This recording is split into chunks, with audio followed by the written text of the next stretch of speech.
नमस्कार प्यारे विद्यार्थियों, आप सभी 12वीं बोर्ड के विद्यार्थी ध्यान दे रहे हैं इस बात पे कि आप पढ़ रहे हैं ममता। वैसे मैं आपसे पूछना चाहता हूँ कि ममता का शाब्दिक अर्थ क्या होता है।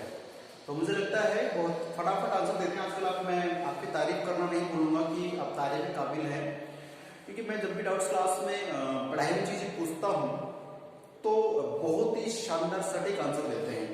ये काश, क्योंकि वीडियो सिर्फ आप ही के पास जा रहा है, काश सब लोग इसे देखें तो वास्तव में आपकी तारीफ सुन के सब लोग खुश भी होंगे। क्योंकि मैं डाउट्स क्लास में लगभग जितने पार्ट पढ़ा चुका हूँ, किसी पार्ट के बारे में पूछता हूँ तो ये बात तो कंफर्म है कि अगर 35 स्टूडेंट्स मुझसे कनेक्ट होते हैं तो जैसे बात है 5-7 को छोड़ दें तो लगभग बच्चे आंसर देते हैं। इस बात के लिए आपका बहुत बहुत धन्यवाद कि आप वास्तव में पढ़ रहे हैं। बस और पढ़ते रहिए, ऐसा नहीं तारीफ करके तो पढ़ेंगे नहीं, गलत बात है। तो मैं पूछ रहा कि ममता का अर्थ क्या होता है। ममता, चलिए वही बात है, मंडे फ्राइडे को पूछूंगा आपसे मैं कि ममता का अर्थ क्या होता है, कितना गहरा होता है। चलिए प्यार करके बात करते हैं। ममता जो विधवा एक लड़की है, चूड़ामणि की बेटी है। चूड़ामणि रोहतास द्रौपदी के मंत्री महोदय हैं और ये अपनी विधवा बेटी के जीवन को देखते देखते दुखी हो गए। देखिए एक पिता के लिए उसका बेटा बेटी अगर दुख में होते हैं तो उससे बड़ा दुख और कोई नहीं होता। पिता के लिए बहुत बड़ा दुख होता है। बेटी को दुख हो गया, बेटे को दुख हो गया तो उसका बड़ा दुख उसके पिताजी को होता है। माँ को भी होता है, बट पिताजी अपने दुख किसी को बताते तो नहीं है। और मान के चले कि कोई भी पिता, इस संसार का कोई भी पिता है तो अपने बेटे को इतना प्रेम करता है, इतना प्यार करता है, इतना उसकी जिंदगी पर सोचता है, शायद कोई भी व्यक्ति उस बेटी के लिए इतना नहीं सोचता होगा। उसका पति या उसकी माँ एक्चुअली कोई नहीं। ये मेरा एक्सपीरियंस मान के चले कि पिता अपने बेटी के लिए बहुत कुछ सोचता है। हाँ, ये बात कुछ अलग है। आजकल अखबारों में कहीं जब कुछ पढ़ते हैं ना, बड़ा अजीब सा होता है जब रिश्ते धूमिल हो जाते हैं। ठीक है, तो प्यारे विद्यार्थियों, रिश्तों का तार कर देना, मजाक बना देना, वो जानवर प्रवृत्ति के इंसानों का कार्य हो गया है। जबकि सच्चे अर्थों में अगर कोई पढ़ा लिखा सभ्य इंसान है तो पिता और बेटे का संबंध बहुत गहरा है। मैं आपको साइंस के आधार पर, साइकोलॉजी में लाइन लिखी हुई है कि लड़कों में ओडिपस ग्रंथि होती है। इसके कारण वो अपनी माँ को प्रेम अधिक करते हैं, माँ उसको प्रेम अधिक करती है। ओडिपस ग्रंथि लड़कों में होती है। इसका चलते एक बेटा अपनी माँ को बहुत ही प्रेम करेगा, चाहे लालच के लिए कि मम्मी पैसे दे, ये दे, वो दे। और लड़कियों में इलेक्ट्रा ग्रंथि होती है, इलेक्ट्रा। इसलिए लड़के अपने पिता को प्रेम करती है, बहुत अधिक प्रेम करती है, कि मान के चलिए। बाकी आप प्रैक्टिकली समझ सकते हैं लाइफ में। तो मेरा इतना सा बताना था कि ममता चूड़ामणि की एकमात्र इकलौती पुत्री है, लेकिन इकलौती पुत्री की धूमधाम शादी करने के बाद जो वो बहुत शीघ्र ही अपनी यौवनावस्था में ही विधवा हो जाती है। ये उस बेटी की जिंदगी में तो एक बहुत बड़ा दुखों का पहाड़ है ही। उसके साथ ही उसके पिता के सीने पर एक बोझ वापस बैठ जाता है, बन जाता है कि अब मेरी बेटी का क्या होगा। चलो जीते जी मैं जब तक जिंदा हूँ उसका प्रोटेक्शन, यानी कि उसकी प्रोटेक्ट कर लूंगा, सुरक्षा कर लूंगा, खान पान ये अच्छा मेंटेन कर लूंगा। लेकिन उस पिता को कुछ हो गया, वो मर गया, उसके बाद उस बेटी का कौन रखवाला है। यही बात सोच के चूड़ामणि दिन रात चिंतन में रहता था।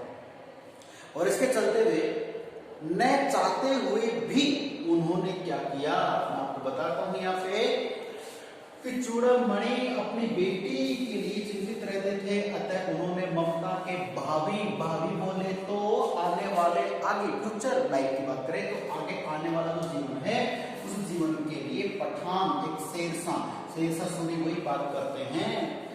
ये बड़ी अच्छी लाइन है, इनकी इतिहास पढ़ो तक समझ में आएगा। किसी ने कहा था एक मुट्ठी बाजरे के लिए मैं हिंदुस्तान की बादशाह खो देता। राजस्थान में के पोस्ट वाले गए थे, वो मरते मरते बचे थे। खैर छोड़ो, इतिहास पढ़ेंगे बाद में। पठान शेरशाह जो है, उस पठान शेरशाह का रोहतास दुर्ग पे निशाना था कि मुझे इसे प्राप्त करना है, साम दाम दंड कैसे भी करके।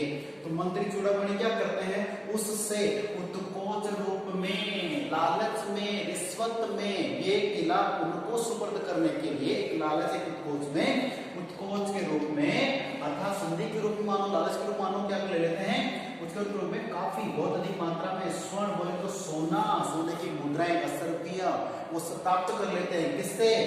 शेरशाह से। लेकिन आप जानते हो कि ये जो पठान है, मुगल सैनिक थे, ये सब लोग है ना, इनकी अंग्रेजों से बुरी नीति थी। अंग्रेज तो फूट डालो राजनीति करते थे ना, भाई भाई को भिड़ा देते थे, पर ये उससे खतरनाक थे, कहते कुछ और थे करते कुछ और ही थे। देखते इसमें क्या होता है, तो उत्कोच के रूप में, लालच के स्वरूप में क्या कर लिया कि इससे सांठगांठ कर ले, ठीक है ये तो आपके हवाले कर दो, तो हम खाने के क्या चले जाएंगे, और इसके बदले आपको मुझे धन संपदा देनी पड़ेगी। कि उसने सोना चांदी दुनिया भर के पहुंचा दिया, किसने, शेरशाह ने। किसको दे दिया, चूड़ामणि को। और चूड़ामणि ने क्यों एक्सेप्ट कर लिया, वो चाहता तो युद्ध कर सकता था, सेना से कुछ थी, लेकिन उस बेटी के लिए। तो सोच के देखिए, एक पिता झुक गया है, एक क्षत्रिय, एक सेना ने, एक ऐसा व्यक्ति है जो मतलब झुक गया है, ठीक है, सेनापति, लेकिन क्षत्रिय का जीवन जीते भी झुक गया है, झुकना उनकी फितरत के खिलाफ था, फिर भी झुक गया है। तो किस लिए, बेटी की प्रोडक्शन के लिए, मेरी बेटी का क्या होगा। चलिए, तो उसने तो अच्छा सोचिए ऐसा कर लिया, लेकिन जैसे ही ममता को पता चला कि मेरे पिताजी ने पाप किया है, क्योंकि पहले के जो लोग है ना, वो नैतिक मूल्यों को, सिद्धांतों को बहुत अधिक मानते थे। आजकल तो कुछ नहीं है, चल हटा, जो भी हो रहा चलने दो, है ना। पहले के लोग मानो कि चल रहे हैं तो चींटी भी अगर पैर नीचे आती है तो बच के निकलते, चींटी ना मर जाए। अब आजकल तो चींटी छोड़ो, पता नहीं क्या कुछ मार देते हैं, वो पता तो नहीं चलता है ना। चलिए, तो प्यारे दर्शकों की ममता अपने पिताजी के द्वारा लिए गए इस फैसले से नाखुश है, परेशान है, दुखी है, और एक लाइन कहती है कि पिताजी हम लोग ब्राह्मण हैं। इस पाठ में आप पढ़िएगा, बहुत शानदार पाठ है। पिताजी हम ब्राह्मण हैं जाति से, और यदि वो लोग हमें इस दुर्ग से बेदुर्ग कर देंगे, बेघर कर देंगे, बाहर भी निकल जाएंगे, कोई दिक्कत नहीं है।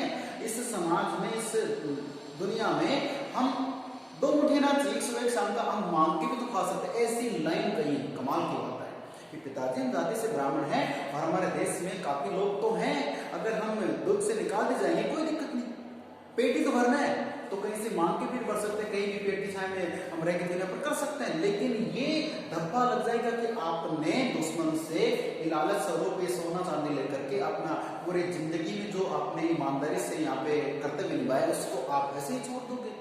नहीं पिताजी, हमें या मुझे तो ये सोना नहीं चाहिए, क्योंकि पिताजी ने ये सोना, ये चांदी, ये मुद्राएं जो ली हैं, किसके लिए ली है, अपनी बेटी के लिए ली है। लेकिन बेटी तो साहब कर्तव्य परायण है, नहीं साहब पापी कमाई को तो टच नहीं करना। और आजकल का तो जमाना ये उल्टा हो रहा है, बिना अंडर द टेबल, बोलते ना अंडर द टेबल, सारे काम अंडर द टेबल हो रहे हैं, सीधे सीधे काम ही नहीं होते हैं।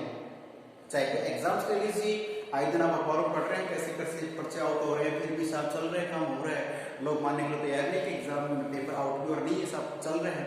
तो जैक और चेक, कमाल की बात चल रही है। मैं इतना कहना चाहता हूँ कि जिस क्लास में पढ़ रहे हैं, जिस सब्जेक्ट को आप पढ़ रहे हैं, उस सब्जेक्ट को ये नहीं माना कि ये हिंदी, ये इंग्लिश है, ये हिस्ट्री, पॉलिटिकल, इकोनॉमिक्स, केमिस्ट्री, कुछ भी, जिस बुक को पढ़ रहे हैं, सो प्लीज इस बार तो टाइम अच्छा है, मई में एग्जाम हो रहे हैं, तो उस किताब का पूरा बैंड बजा कर रख दीजिए, उसे ढंग से पढ़ दीजिए, उस किताब को 2-3 बार रीडिंग लगा दीजिए। इसका सिलेबस है, मेरा यकीन मान के चलिए, जब भी आपको एग्जाम देंगे सर्विस के लिए, ये 12वीं की बुक्स आपको जरूर कुछ न कुछ फायदा करने वाली है। यकीन नहीं है तो इन बुक्स को सजा के रख लीजिए, और जब आप किसी कॉम्पिटिशन की तैयारी करें तब इन बुक्स को देखना, यही बुक्स आपको उसमें भी बड़े विस्तार रूप से मिलेंगी। खैर छोड़ो, मेरा काम समझाने का है, आप करने वाले आप स्वयं हैं। तो ममता अपने पिता के इस फैसले से नाखुश है, और क्या कहती है, ममता को पिता का यह कार्य अच्छा नहीं लगा। ममता ने वह सारा स्वर्ण यानी सोना लौटाने का